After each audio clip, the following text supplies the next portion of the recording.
আমার আব্বা আমারে আমার মনে আছে হোটেলে বৈশা চামচ দিয়া দিয়ে ওই বুরিন্দা যে ছোট ছোট এগুলো খাওয়াইছে। কি পরিমাণ ভালোবাসতেন আমার মা। তো আমার আব্বা এখন কবরে। মৃত্যু একদিন আসবে যা তোমার জিহ্বার সব স্বাদ বন্ধ করে, আর গরুর গোশতের স্বাদ আলাদা, মুরগির গোশতের স্বাদ আলাদা, রুই মাছের স্বাদ আলাদা, ইলিশ মাছের স্বাদ আলাদা, এক এক শাকের এক এক তরকারির এক এক স্বাদ।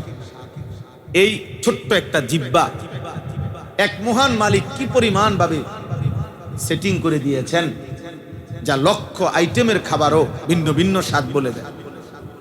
আর হাকিমুল উম্মত মুজাদ্দিদুল মিল্লাত হযরত মাওলানা শাহ আশরাফ আলী থানভী রাহমাতুল্লাহ আলাইহি বলছেন যে মনোবিজ্ঞানের কথা হলো মানুষের অন্তর একই মুহূর্তে দুই জিনিস ভাবতে পারে না।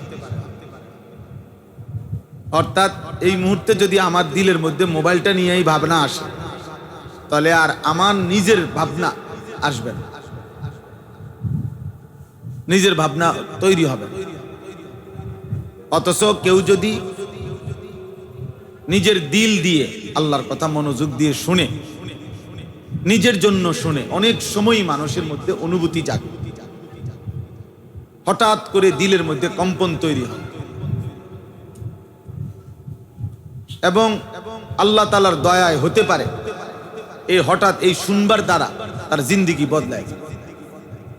অনেক কাহিনী আছে এই পৃথিবীতে, যে অসংখ্য অগণিত গুনার মধ্যে ডুবা ছিল, পাপের সাগরে ভাসছিল, আল্লাহর কালামের কোনো কথা, আল্লাহর কোনো কথা, সামান্য কোনো কথায় হয়তো কারো জিন্দেগি বদলায় গেছে, দিল বদলায় গেছে, জীবনটা পরিবর্তন হয়ে গেছে। এই জন্য ঝিনুক অনেক দিন বৃষ্টির এক ফোঁটার জন্য অপেক্ষায় থাকে। আল্লাহর কুদরতে হঠাৎ কোনো এক ফোঁটা ঝিনুকের মাঝে জমা হয়, তো নির্দিষ্ট এক ফোঁটা পানি পেলে তো এই এক ফোঁটা পানির জন্য ঝিনুক অনেক দিন অপেক্ষা করে। আল্লাহর কুদরতে নির্দিষ্ট ফোঁটা পানি যখন পড়ে, ঝিনুক বন্ধ হয়ে যায় এবং নির্দিষ্ট সময় পরে ওই ফোঁটা পানি থেকেই মণিমুক্তা তৈরি। এই জন্য আল্লাহ তাআলার দয়ায় বান্দা অনেক সময় সামান্য কথায়, অল্প কথায় গুনাহ ছেড়ে দেয়, জিন্দেগি বদলায় ফেলে। এই জন্য আল্লাহর দয়ায় কোরআনুল কারীমে আল্লাহ তাআলা বারবার এটা বলছে যে আমার কথা মনোযোগ দিয়ে শোনো, ফাসতামি' লিমা ইউহা। আল্লাহ মুসা নবীকে বলছে, বন্ধু মুসা, আপনাকে আমি এখন যেই ওহী নাজিল করছি মুসা, সেটা তুমি মনোযোগ দিয়ে শোনো। কোরআনুল কারীমে আল্লাহ তাআলা বলছে, ওয়া ইযা কুরিআল কুরআনু ফাসতামিউ লাহু ওয়া আনসিতু। আমার বান্দা, যখনই তোমার সামনে কোরআন পড়া হয় তুমি তা মনোযোগ দিয়ে শোনো এবং চুপ থাকো। আল্লাহ বলেন লাআল্লাকুম তুরহামুন। শ্রোতা আসছে, তাহলে অবশ্যই তোমার উপরে রহমত বর্ষিত হবে। এই যে আল্লাহ বলছে, তুমি চুপ থাকলে, তুমি মনোযোগ দিয়ে শুনলে, আমি আল্লাহ তোমার উপরে রহমত বর্ষণ করব। আর তাফসীরের মধ্যে আছে রহমত বর্ষণ মানে কি? রহমত বর্ষণ মানে হলো আল্লাহ তাআলা এই কথাগুলোর উপরে তোমাকে আমল করার তৌফিক দান। এই জন্য মনোযোগ, আমি এই বিষয়টা বেশি কঠোর, একেবারে আমার আমনে শত শত ওয়াজ শুনে দেখেন, আমি এটা কোনো সময় ছাড় দেই না। সবাই জানে এখন সদর বদর মানুষের আমি বলতে রাখি না, বুট খাইবেন আপনি, বাদাম খাবেন, বহন খাইবেন, আর আমি ওয়াজ করব না, এত ব্যাক কলাম আপনি সরেন এন থেকে, আপনার বুট আপনি আলগা জায়গায় গিয়ে খান। আমার এত শ্রোতা দিয়ে আমি করব কি? বুঝেন না কথা? আমার তো এটা নির্বাচনী জনসভা না, আমি তো কোনো প্রার্থী না, আমার কোনো মার্কা নাই, তো কাজেই আমার উপস্থিতি কম হইলেও আমার সমস্যা নাই, বেশি হইলেও সমস্যা। আমি তো ভোটের জন্য আসিনি, এটা নির্বাচনী জনসভা। এখন কথা বলেন না কেন? তাইলে আমার বোট দরকার, যদি এটা হইতো যে আমার বোট দরকার, এবারে এইতে খারাইয়া মতে না বইয়া মতে, আমার এত কিছু দরকার কি? আমার বোট দরকার, আমার দরকার বোট না। আমি এটা ভাবি না, আমরা এটা ভাবি না। অতএব একজনের জন্য আল্লাহর কথা যে পরিমাণ গুরুত্বপূর্ণ, 1 লক্ষের জন্য সেই পরিমাণ গুরুত্ব হোক একজন, সমান গুরুত্ব, সমান গুরুত্ব। উল্টা গ্লাসে 1000 বছর পানি ঢাললো সেই গ্লাস কোনোদিন পূর্ণ হবে না। যে গ্লাস উল্টানো, যেই বালতি উল্টানো, যেই জগ উল্টানো, তো সেই জগ বালতি গ্লাসে যদি আটলান্টিক মহাসাগরের পানিও যদি কি করা হয়, ফেলা হয়, তাহলে কি গ্লাস ফুটবে কোনোদিন? তাহলে উল্টা গ্লাসে কি পড়ে না? গ্লাস পড়ে না, পানি দিলে লাভ হয় না। এই জন্য গাফেল মানুষ, অমনোযোগী, সে শুনেই না, কথাটা শুনতেই চাচ্ছে না। তাকে আপনি 1000 বছর বললেও সে তো গ্লাস উল্টায় রাখছে, সে তো বালতি উল্টায় রাখছে। তার পরিবর্তন কিভাবে হবে? তার কলিজায় যাবে কিভাবে? এজন্য খুব জরুরি এটা বিষয়। সব সময় আল্লাহর কথা মনোযোগী হবে, আল্লাহ তাআলা তখন আমলের তৌফিক। এটা বহুতই গুরুত্বপূর্ণ বিষয়। যার মধ্যে গাফল, মনোযোগ নাই, গাফেল, ওর পরিবর্তন হয় না। পরিবর্তন 60 বছর হয়ে গেছে, এই যে এই ডকের এই ডক। একজন মুসলমান 60 বছর পার হওয়ার পর তার চলনে বলনে, আচরণে, উচ্চারণে বাইজিদ বুস্তামি হয়ে যাওয়ার কথা, জুনায়েদ বাগদাদি হয়ে যাওয়ার কথা। কেন? এই চাচা আজকে 60 বছরে, না হয়তো আজকে 40 বছর কমপক্ষে জুমার নামাজের বয়ান শুনে সামনের কাতারে বৈশা। তাইলে 40 বছরে উনি কি পরিমাণ আল্লাহর কথা শুনছে?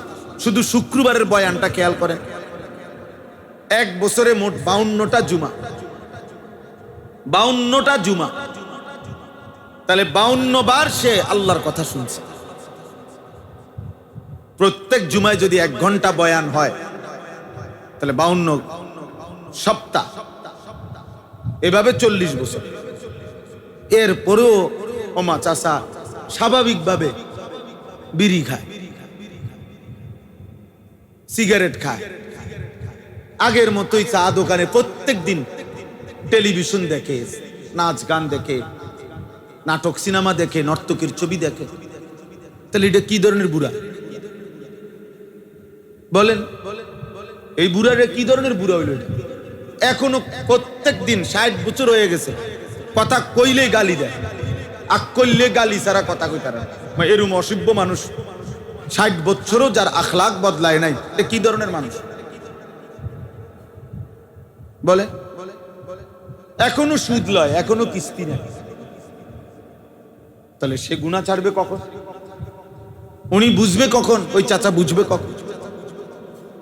বুঝা গেল এই 60 বছর ধরে কাফের, কোনদিনও মূলত আল্লাহর কথা দিল দিয়া শুনে নাই, এটারে কোনো পাত্তাই দেয় না, এটা কোনো বিষয়ই মনে করে। ওনার ফুট বিদেশ, উনি কিন্তু এই সমস্ত হুজুরের চিন্তা করে ওনার 3 ফুট বিদেশ, ওনার বাইত আল্লাহর মধ্যে বিল্ডিং হয়ে গেছে, 3 বেলা খানা ঠিক আছে, এর অতিরিক্ত আবার নাস্তা, আবার চা দোয়ানে বুট, পেঁয়াজ, আলু চপ, আবার রাত্রে বিরাতে, সকাল দুপুর আপেল মালটা। তাহলে আল্লাহর রহমতে খানা সুন্দর, ঘুমও যায় আরামে। জি ফুত নাই নাতকুর যার মতো চলতেছে, কেউ আল্লাহ চিনুক বা না চিনুক, কেউ নামাজ পড়ুক বা না পড়ুক, পর্দা করুক বা না করুক, কেউ ফজরের নামাজ পড়ুক না পড়ুক, চাচায় মাতেও না, লড়েও না, ওটার খানা, ওটা তো আপেল মালটা আনা দরকার। বুঝেন না কথা? এখন পুত্রের বউর যে চরিত্র নাই, মেয়ে যে ফজরের নামাজ পড়ে না, ছেলে যে ফজরের নামাজ পড়ে না, ঘরের কেউ যে আল্লাহর কোরআন পড়তে জানে না, এটা তো ওনার দরকার না, ওনার দরকার হলো ভাত তরকারি। তো এটার তো আলহামদুলিল্লাহ ব্যবস্থা আছে, কাজে উনি খুশি। এটা গাফেল মানুষের। এটা ফালতু মানুষের পরিচয়, এটা গাফেল লোকের পরিচয়। উনি মনে করছে আর কোনোদিন উনি মরবে না, উনি মনে করছে আর কোনোদিন কবরে যাবে না, আর কোনোদিন যাবে না। না বাপ, বিষয়টা এটা না। সুখের দুনিয়াও শেষ হয়ে যায়, দুঃখের দুনিয়াও শেষ হয়ে যায়। 3 বেলা যার খানা ঠিক মতো থাকে তারও মৃত্যু হয়ে যায়, আর ঠিক মতো খানা যে পায় নাই সেও একদিন মরে যায়। বাসর রাতও ভোর হয়, ফাঁসির রাতও ভোর হয়, কোনো রাতই থেমে থাকে না। মৃত্যু এসেই যায়, মৃত্যুর যন্ত্রণা সত্য সত্য শুরু হয়েছে। আজকে সকালবেলা আমি একটা কিতাব পড়ছি, আরবি কিতাব। আরব বিশ্বের একজন বিখ্যাত, বর্তমান সময়ের সারা পৃথিবী আলোড়ন সৃষ্টিকারী যে কয়েকজন আরব দেশের আলেম লেখক, এর মধ্যে উনি একজন, ডক্টর আয়েজ আল কারনি। ওনার একটা বই, ওয়াজাআত সাকরাতুল মাউতি বিল হক, এই বইটার নাম। কোরআনুল কারীমের একটা আয়াত, আল্লাহ তাআলা বলছে, নিশ্চিত সত্য, নিশ্চিত সত্য যে সত্য সত্যই বান্দা মনে রেখো, মৃত্যুর যন্ত্রণা এসেই যাবে, শুরু হয়েই যাবে। যালিকা মা কুনতা মিনহু তাহিদ, আর এই মৃত্যু থেকেই তুমি প্রতিনিয়ত বাঁচতে চেয়েছিলে, পলায়ন করেছিলে, কিন্তু সেই মৃত্যু সত্য সত্য এসেই গেল। তোমার দাদাও মরতে চায় নাই, কিন্তু মরেই গেল। তোমার বাপও কোনোদিন মরতে চায় নাই, কিন্তু তিনি মারাই গেছেন। তোমার দাদার বাপও মরতে চায় নাই, তিনি মারাই গেছেন। তোমার ফ্যামিলির যে মানুষগুলো কবরে, এরা কেউই মরতে চায় না, তাদেরও শেষ পর্যন্ত চিকিৎসা করা হয়েছে, চেষ্টা করা হয়েছে। হোমিও, এলোপ্যাথিক, আয়ুর্বেদিক, কবিরাজি, দেশে বিদেশে বহু জায়গায় চিকিৎসা হয়েছে, কিন্তু মৃত্যু একদিন এসেই গেছে। মৃত্যুর যন্ত্রণা একদিন শুরু হয়েই গেছে। এই বিষয়টার উপরে উনি এই কিতাবটা লিখছেন। এত আজীব কথা, এমন আশ্চর্য ভাবে লিখছেন, মহব্বতে, পাগল করা কথা, পাগল করা মানে হৃদয় অস্থির করে ফেলার। আমি সেই সকালে একবার এটা পড়ছি, কত। আজকে আবার আমার গাড়ি আসতে রেডি হইতেছে বাসায়, আসরের পরে বিবি আমারে চা দিতেছে, এই সময় আমি আরেকবার পড়ছি আবার। গাড়ি দুইটা এখানে এখানে গাড়ি থামা পর্যন্ত এই কিতাবটাই ঠিক কইল উনি, কি লিখ, আর ঠিক ওই আয়াতটাই এখন আপনাদের সামনে পড়ছি। এই যে আয়াত বইয়ের নামটা, সেইটাই আপনাদের সামনে আমি তেলাওয়াত করেছি। এজন্য দোস্ত, জওয়ান কিংবা বৃদ্ধ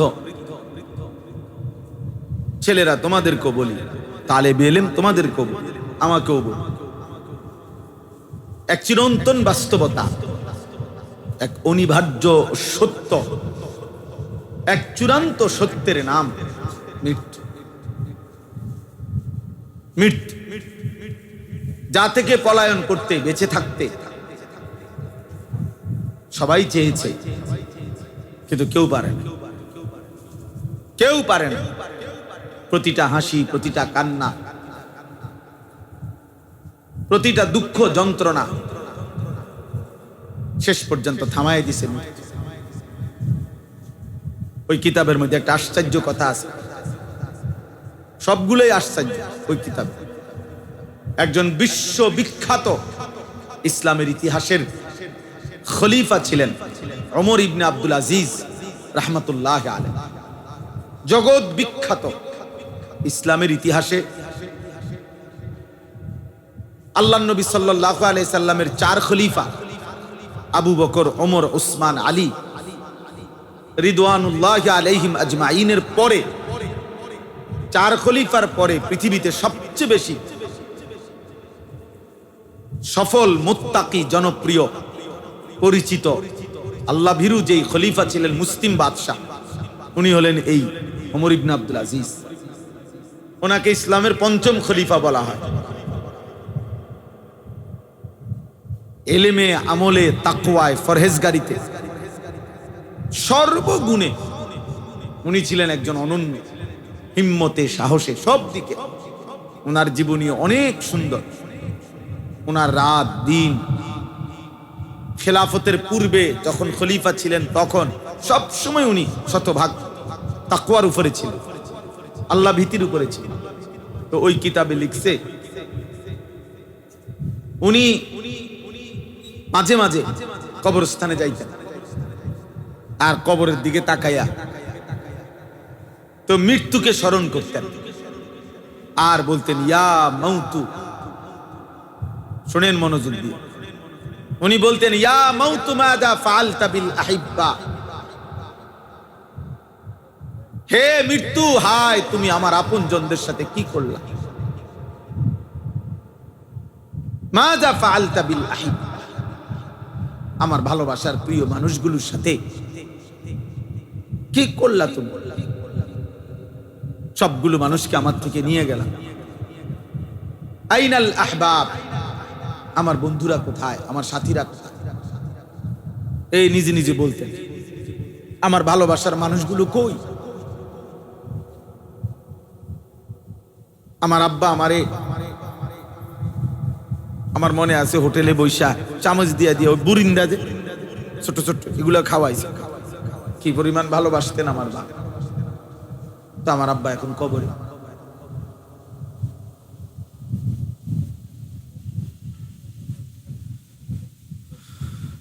আইনাল আসদিকা, উনি বলতেন আমার বন্ধুরা কোথায়, আমার বন্ধুরা কই। আইনাল জুল্লাস, অর্থ হলো আমি যাদের সাথে বসতাম তারা এখন কই। আইনাস সাম্মার, যাদের সাথে আমি রাত জেগে কথা বলতাম, রাতের পর রাত, আমার সেই দোস্তরা। হায় কবর, হায় মৃত্যু, তুমি তাদেরকে কি করেছো বল। এইভাবে তিনি চিৎকার করতেন আর মৃত্যুকে স্মরণ করে, অর্থাৎ বুঝাইতে চাইতেন যে হায় মৃত্যু তো আমার একে একে বহু আপনজনকে কি নিয়ে, আপনজনকে নিয়ে গেল। এজন্য দোস্ত, এটা চিরন্তন বাস্তবতা। এই সমস্ত নসিহত, এই ওয়াজ, এই উপদেশ, এই মাহফিল, শত শত হাজার হাজার ওলামায়ে কেরামের এই সমস্ত কথাবার্তা, চোখের পানি, আল্লাহ ওলিদের প্রিয় বান্দাদের, সবকিছুর মূলে মৃত্যুর প্রস্তুতি, আখিরাতের প্রস্তুতি, মৃত্যু পরবর্তী জিন্দেগির প্রস্তুতি। দুনিয়া এমন এক জায়গা ভাইয়া, তেমন কোনো প্রস্তুতি না নিলেও দুনিয়া পার হয়ে যায়, চলে যায়, রিজিক মিলে যায়। পঙ্গু, প্যারালাইজড, অন্ধ, বোবা, বধির, অসল, অক্ষম, উপার্জনহীন, সকলেই কোনো না কোনো ভাবে রিজিক মিলে যায়, রিজিক মিলেছে। আমি এক জায়গায় বাংলাদেশে একটি জেলায় একজন ভাইরে দেখছি, ওনার একটা ছেলে আছে, বাচ্চাটা সোজা হইয়া বসতে পারে না, কোলে করে রাখে। বাচ্চাটা এত বড় ছিল, যখন দেখাইছিল আমার, বাচ্চাটা ঠিক এত বড়, বাচ্চার মাথাটা এত বড়, বাচ্চার স্বাভাবিক শরীরের অংশের চাইতে মাথা 3 গুণ ভারী, এত বড়। আজকে প্রায় 6 বছর পরে আমি আবারও ওনারে জিজ্ঞাসি আপনার বাচ্চাটার কি অবস্থা। হুজুর এই আগের মতো, বাচ্চাটা এখনো বাইচা আছে, শরীরটা ছোট, মাথাটা অনেক বড়। কিছুদিন পর পর মাথার থেকে কি যেন পানি বের করতে হয়, অনেক টাকা চিকিৎসায় খরচ হয়, সামান্য উপার্জন করে। কিন্তু প্রত্যেক মজলিসে বয়ানে ওলামাদের কাছে যায়, আসা যাওয়া করে, তার সংসারে কি পরিমাণ পেরেশান। কিন্তু আমার প্রশ্ন হলো, সেই অক্ষম বাচ্চাটারও রিজিক মিলে যায়, তো দুনিয়া তো দোস্ত কোনো না কোনো ভাবে মিলেই যায়। যে মানুষ কোনোদিন পৃথিবীর কোনো কিছু চোখে দেখে নাই, ওই সেই অন্ধ লোকটাও কোনো না কোনো ভাবে খায় না? কি বলেন? তাহলে আখিরাতের প্রস্তুতি, মৃত্যুর প্রস্তুতি, পরকালের প্রস্তুতি, নওজোয়ান বাবারা, এটা মূল পরিস্থিতি, মূল ফিকির। আল্লাহর নবী সাল্লাল্লাহু আলাইহি ওয়াসাল্লাম বলছেন, আকসিরু যিকরা হাদিমিল লাদ্দাত, আমার উম্মত ওই জিনিস বেশি বেশি স্মরণ করো যা তোমার সমস্ত স্বাদ, মজা, আনন্দ সব মিটায় দিবে।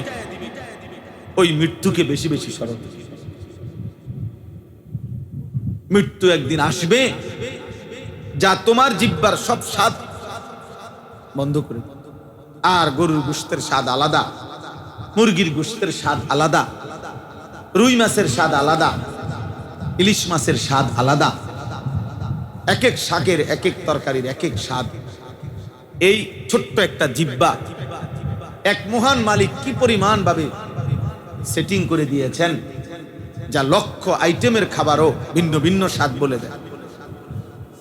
অথচ ঠিক এই সাইজের আরেকটা গোশতের টুকরা যদি এটা বদলাইয়া এখানে লাগান, ওই অনুভূতি মিলবে।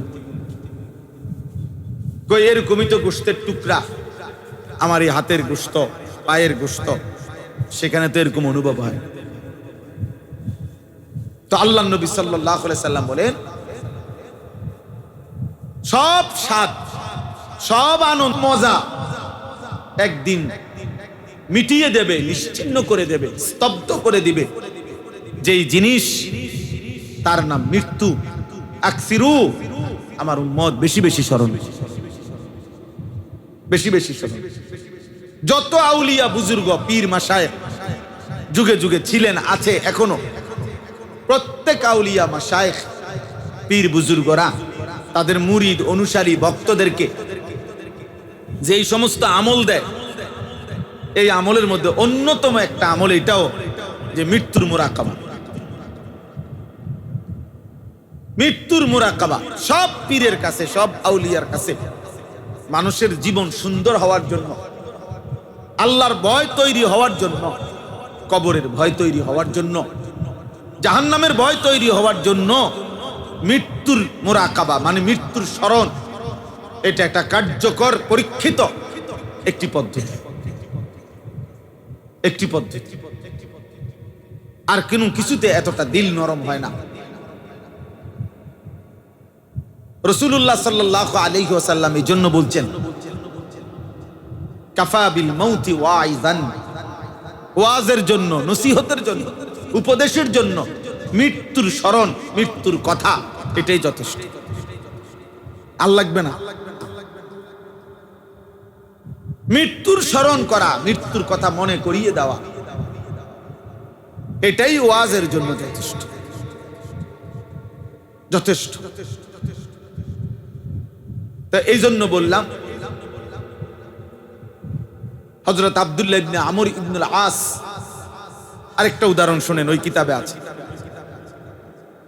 নবী সাল্লাল্লাহু আলাইহি সাল্লামের বিখ্যাত সাহাবী আব্দুল্লাহ ইবনে আমর ইবনুল আস, ওনারা বাপ ফুত দুইজনই সাহাবী। মানে ওনার আব্বা আমর ইবনুল আস রাদিয়াল্লাহু তাআলা, উনিও সাহাবী। ওনার ছেলে আব্দুল্লাহ ইবনে আমর ইবনুল আস, উনিও সাহাবী, নবীজির সাহাবী দুজনই। এবং ওনার আব্বা এই আমর ইবনুল আস যিনি রাদিয়াল্লাহু তাআলা, সাহাবাদের মধ্যে সবচেয়ে বেশি বুদ্ধিমত্তা, কূটনৈতিক জ্ঞান, সূক্ষ্ম বুদ্ধিমত্তা, প্রজ্ঞা, বিচক্ষণতা যাদের মধ্যে ছিল, ওর মধ্যে উনি অন্যতম। হযরত আমর ইবনুল আস, গোটা আরব জানতো তখন যে আমর ইবনুল আসের বুদ্ধিমত্তা সবচেয়ে বেশি। মিশর বিজেতা রাসূলুল্লাহ সাল্লাল্লাহু আলাইহি ওয়াসাল্লামের সাহাবী, মিশর বিজয় করছিলেন ওনার নেতৃত্বে। অনেক অবদান ইসলামের জন্য, অনেক ত্যাগ, অনেক ঘটনা, অনেক কিছু ওনার আছে। আল্লাহর নবী সাল্লাল্লাহু আলাইহি সাল্লামের ঘনিষ্ঠ সহচর সাহাবী ছিলেন এবং বেশি সময় নবীজির কাছাকাছি যারা থাকতেন বিশেষ পরামর্শ দিতেন, নবীজি জিজ্ঞেস করতেন, এর মধ্যে উনি একজন অন্যতম। পরবর্তী 4 খলিফার আমলেও তিনি ছিলেন অন্যতম একজন উপদেষ্টা, রাষ্ট্রের মুসলিম খেলাফতের এবং প্রাদেশিক গভর্নর, প্রদেশের গভর্নর ছিলেন। এরকম অনেক বিচক্ষণ অত্যন্ত উঁচু মাপের সাহাবী ছিলেন আমর ইবনুল আস রাদিয়াল্লাহু তাআলা। তো উনার মৃত্যুর সময় শেষ অবস্থা মুমূর্ষ। তো মৃত্যুর মুহূর্তে লাস্ট সময় এখনো রুহু যায় নাই, তবে মৃত্যু যন্ত্রণা শুরু হয়েছে। লাস্ট টাইম ওনার ছেলে, এই কিতাবে আছে ওনার ছেলে, ওই যে উনিও তো সাহাবী বললাম, আব্দুল্লাহ ইবনে আমর ইবনুল আস, উনি বলতেছিলেন ওনার আব্বাকে, সিফলি বিল মাউত, আব্বা মৃত্যুর যন্ত্রণা এখন কেমন লাগতেছে আপনার কাছে? আপনার এই শেষ হালাতটা আমার শেষবারের মতো বলে যান। এনে কিতা, এনে শুরুটা কিরল কি? মহিউদ্দিন ভাই, ওই বেটা তোমাকে মাদ্রাসার ছাত্র কই, তাহলে বেলেম এ কদ্দুর জায়গার মধ্যে এত কাবজাব কেন আমি বুঝলাম না।